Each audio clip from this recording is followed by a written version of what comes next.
నీ గర్భఫల విషయములో, భూఫల విషయములో, నీ సస్యమును, నీ ద్రాక్షరసమును, నీ నూనెను, నీ పశువుల మందలను, నీ గొర్రెల మందలను, మేకల మందలను దీవించును.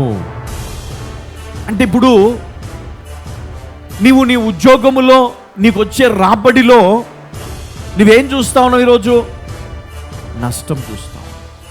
మరి ఇక్కడ దేవుడు ఏమన్నాడు?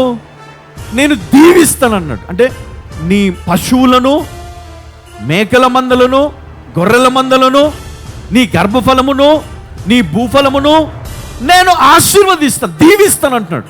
అంటే దేవుని దీవెన ఎట్లా ఉంటుందండి? మల్టిప్లై అవుతుంది, అవునా కదా?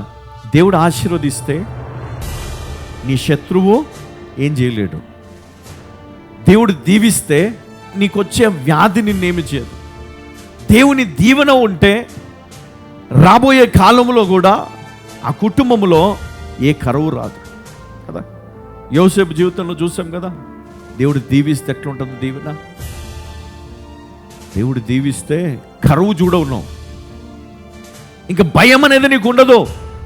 నీకు అన్నిటికొకటే ధైర్యం. ఏంటంటే దేవుడు ఉన్నాడు, దేవుడు చూస్తాడు, దేవుడు నాకు సహాయము చేస్తాడు, దేవుడు నన్ను నడిపిస్తాడు.